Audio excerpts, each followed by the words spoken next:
नमस्कार माऊली. चला ज्ञानेश्वरीच्या सहवासात. ज्ञानेश्वरी अध्याय 12 मधील ओवी 149 ते ओवी 160च्या सहवासात आपण जाऊ.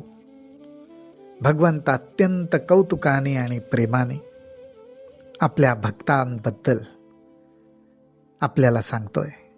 हा भक्त कसा आहे तर सर्वांच्या हिताची काळजी करतो, सर्वांवर कृपा करतो आणि जणू काही साक्षात कृपेला जन्मदात्री आई तोच होतो.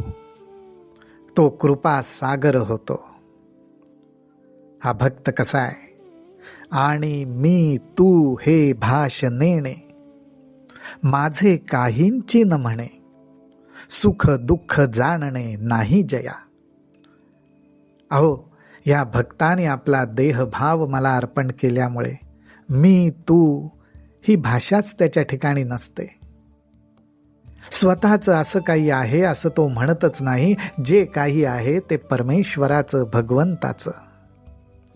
हा भाव दृढ धारण केलेला असल्यामुळे, अंतःकरण सुद्धा या भावाने व्यापलेलं असल्यामुळे सुख दुःख जाणणे नाही जया. त्यामुळे सुखाचे दुःखाचे क्लेश त्याला होत नाहीत. दुःखाचा क्लेश आपण समजू शकतो, पण सुख मिळत नाही म्हणून त्याची अपेक्षा करत राहून क्लेश करणं ह्याचाही स्पर्श त्याला होत नाही. हा भक्त कसा आहे? तेवींची क्षमे लागी, पृथ्वीसी पवाडू अंगी, संतोषा उत्संगी दिधले घर. अहो, ज्ञानोबा रायांनी पृथ्वी मातेचं उदाहरण दिलं. पृथ्वी मातेच्या अंगी अत्यंत विशेष गुण म्हणजे क्षमा. भगवंत म्हणतात, हा भक्त स्वतः पृथ्वी स्वरूप होतो, म्हणजेच मूर्तिमंत क्षमा होतो. पृथ्वीसी पवाडू अंगी. त्याचबरोबर संतोष ज्याला म्हणतात, त्या संतोषाला ज्याने आपल्या ओसरीत घर दिलं, जागा दिली, संतोषा उत्संगी दिधले घर. या भक्ताची अवस्था कशी? वार्षिये विण सागरू, जैसा जळे निर्भरू, तैसा निरुपचारू संतोषी जो. अहो, पावसाळ्याशिवाय समुद्र कसा आहे तर पाण्याने तुडुंब भरलेला असतो. पाऊस झाला नाही म्हणून समुद्राला दुष्काळ आला असं कधीच बघायला मिळत नाही. त्याचप्रमाणे कुठल्याही उपचारांशिवाय जो स्वतःमध्ये स्वतःपाशीच समाधानी असतो. कारण का तर अंतःकरणातनं अखंड भगवत स्मरण चालू असतं. माऊली हो, भगवंताच्या कृपेने नामस्मरणाच्या साह्याने आपल्यालाही अभ्यास करत एक एक पाऊल टाकत ह्याच अवस्थेला जायचंय. हीच प्रार्थना आपण भगवंताच्या चरणी करू. भगवंताचा हा भक्त कसा आहे?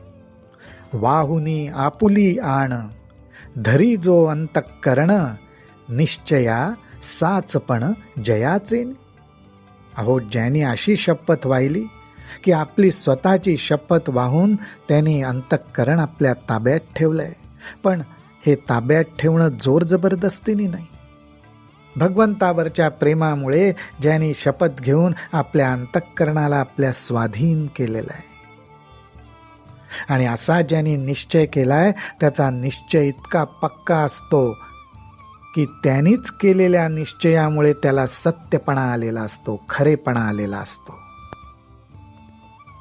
भक्ताच्या अंतःकरणाची अशी अवस्था असल्यामुळे त्याच्या अंतःकरणात भगवंत म्हणतात, जीव परमात्मा दोन्ही बैसले ऐक्यासनी, जयाची या हृदय भुवनी विराजते. अहो, अशा माझ्या भक्ताच्या हृदयरूपी भुवनात जीव आणि परमात्मा एकाच आसनावर बसून विराजमान झालेले असतात असं वर्णन भगवंत करतायत. ऐसा योग समृद्धी, ऐसा योग समृद्धी होऊनी जो निरवधी, अर्पी मनो बुद्धी माझ्या ठाई. असा हा माझा भक्त. या भक्तियोगाच्या साह्याने समृद्ध झालेला आहे आणि ज्याने माझ्याच ठिकाणी आपल्या मनाला आणि बुद्धीला सदैव अर्पण केलेलं आहे, त्याच्यामुळे त्याची काय अवस्था होते? आतू बाहेरी योगू निर्वाळले याही चांगू, तरी माझा अनुरागू सप्रेम जया. अहो, अशा प्रकारे भक्तियोगामुळे आत आणि बाहेर माझ्याशी जो एकरूप होऊन राहिलाय, अर्थात बाहेर म्हटलं तर भगवंताच्या व्यापक स्वरूपाशी आणि आत म्हटलं तर सगुण रूपाशी, अशा रीतीने व्यापक आणि सगुण रूपाशी जो एकरूप होऊन राहिलाय, पण तरी माझा अनुरागू सप्रेम जया, तरी सुद्धा त्याचं विशेष प्रेम माझ्या सगुण रूपाच्याच ठिकाणी आहे, असं भगवंत म्हणतात. पुढे भगवंत म्हणतात, अर्जुना गा तो भक्तो, तोची योगी तोची मुक्तो, तो वल्लभा मी कांतू ऐसा पढिये. अरे अर्जुना, तोच भक्त आहे. हे जे मी वर्णन करतोय तोच भक्त आहे, तोच योगी आहे, तोच मुक्त आहे. म्हणून मला इथे एकच उपमा द्यावीशी वाटते, ती म्हणजे तो भक्त माझ्या पत्नीसारखा आहे, मी त्याचा पती आहे. इतकं आमच्या दोघांमध्ये प्रेम आहे, एकत्व आहे, हे भगवंत इथे सांगतायत. पुढे भगवंत म्हणतात, हे ना तो आवडे मज जीवाचे निपाडे, हेही एथरो थोकडे रूप करणे. अहो, भगवंताला ह्या भक्ताचं कसं कौतुक करू, माझं त्याच्यावर किती प्रेम आहे हे कसं सांगू, असं झालंय. म्हणून ते म्हणतात, हे ना तो आवडे मज जीवाचे निपाडे. अरे, माझ्या जीवापेक्षा तो मला प्रिय असतो. पण ही उपमा इथं देणं हे सुद्धा थोकडे रूप करणे, ही सुद्धा उपमा इथं कमीच पडेल. पण मला या उपमा दिल्याशिवाय राहवत नाही, असं भगवंत म्हणतात. कारण का?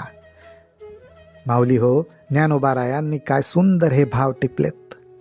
ते म्हणतात, तरी पढियन तयाची कहाणी, हे भुलीची भारणी, इये तव न बोलणी परी बोलवी श्रद्धा. अहो, जे प्रेमळ आहेत, ज्यांच्यावर अत्यंत प्रेम आहे, त्यांच्याबद्दल गप्पा मारणं म्हणजे चित्ताला भुरळ घातल्यासारखं होतं. चित्त सर्व काही विसरून जातं, जणू काही त्याला भूलच घातली जाते. या गोष्टी बोलून दाखवता येण्यासारख्या नसतात आणि बोलायच्या नसतात, परंतु त्यांच्याविषयी असलेलं विशेष प्रेम, श्रद्धा, त्यामुळेच मला हे बोलावंसं वाटतंय, असं साक्षात भगवंत म्हणतात. म्हणून गा आम्हा वेगा आली उपमा, एरवी काय प्रेमा अनुवादू असे. आणि असं असल्यामुळेच उपमा देण्यासाठी मला राहवलं नाही. मी उपमा दिली, पण खरं पाहिलं तर एरवी काय प्रेमा अनुवादू असे. पण एरवी माझ्या भक्तावर जे प्रेम आहे किंवा आपलं एखाद्यावर जे प्रेम असतं, अहो ते काय शब्दाने जसंच्या तसं सांगता येतं का? काय ज्ञानोबारायांनी भाव टिपलेत. आता असो हे किरीटी, पै प्रियाची या गोष्टी दुणा थाव उठी आवडी गा. किरीटी अर्थात अर्जुना, हे असो रे, मी हे बोलतोय, पण बोलण्याचं कारण मात्र एकच आहे.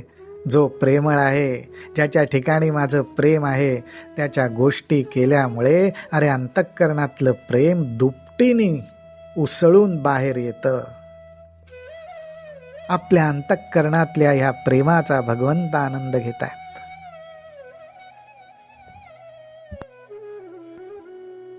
ज्ञानोबारायांनी या भावना अशा टिपल्या आहेत की आपणही कल्पनेमध्ये रमावं.